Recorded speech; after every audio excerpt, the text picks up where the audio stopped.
The trial of former Social Development Minister Bathabile Dlamini resumes today at the Johannesburg Magistrate's Court. She's facing a charge of perjury after she allegedly lied under oath during the 2017 inquiry into the SASSA grant crisis. Let's now talk to Abongile Dumako, who's been covering the story since yesterday. The former minister pleading not guilty and also the proceedings being postponed to today. What can we expect? Good morning, Desiree. A lot is to happen this morning here at the Johannesburg Magistrate Court as Bathabile Dlamini, the former Minister of Social Development, makes her way here to actually listen to what those two witnesses that were supposed to have taken to the stand yesterday and give evidence as to basically what went on in 2017 during that so much covered debacle when it comes to the social grant crisis.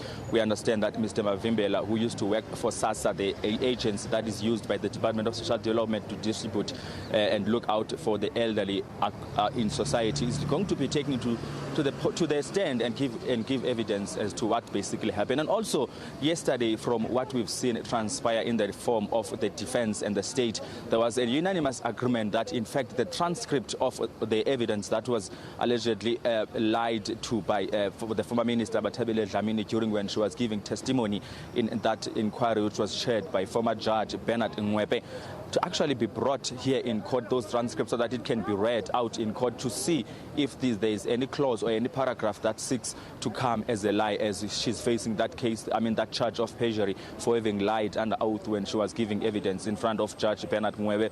Bathabile Dlamini, as you've also said, Desiree, she pleaded not guilty onto the charge of perjury, which was one thing we were anticipating and looking forward to hear from her yesterday. Certainly what we had expected. She had said, no, actually I'm pleading not guilty. But now there was an issue as well with regards to the fact that the trial, which was set to start, which was set for 2 days, which was yesterday and today, now had to be postponed today. And the reason was for the fact that the two witnesses whom we are expecting to take to the stand this morning were not available due to what the state said it was logistical challenges, because the two witnesses, we understand that one stays in Limpopo and one stays in KwaZulu-Natal. So there were challenges in as far as them coming here, even though one witness was here, but the state appealed to the judge, Betty Kumalo, to say, you know what, let's just resume tomorrow and do this thing properly. The defense, of course, in the name of Mr. Pahlane, saying that this is unacceptable. Bathabile Dlamini's time is being wasted now, and her right to a fair trial now is being infringed. We wait and see then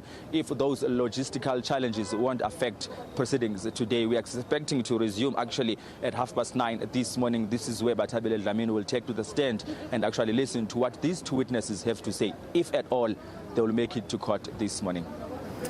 Abongile, as you were watching proceedings in court yesterday, did you get a sense of urgency from the legal representatives of these two witnesses that didn't pitch? To be quite honest with you, Desiree, there is, from myself, who's been in the court for the better part of yesterday morning, no sense of urgency at all. I even spoke on the sidelines to Pindim Jonondwane of the NPA here in Gauteng. She did actually say that she already foresees that there will be heavy delays in as far as this trial is concerned, because she suspects that beyond these logistical challenges we were told about yesterday, there's more into it, but she won't divulge, of course. She was not in a position to say anything further, but yes, there is a lack of urgency in this matter, which is actually what Tshepiso Pahlane, the defense lawyer for Bathabile Dlamini, raised as a concern, to say that he feels that this is just to pass time, because how can they have let Bathabile Dlamini come here knowing very well that is now the state, that in fact there is not everything is in accordance to what is supposed to be, in the name of the two witnesses coming here to give testimony in this trial that was set, of course, for these 2 days. Then, of course, there is a concern with regards to whether or not really sense of urgency is a thing of the day here in this case. Of course, Abongile, we're always watching to see if there is any political support for this president of the ANC Women's League. What are we seeing today?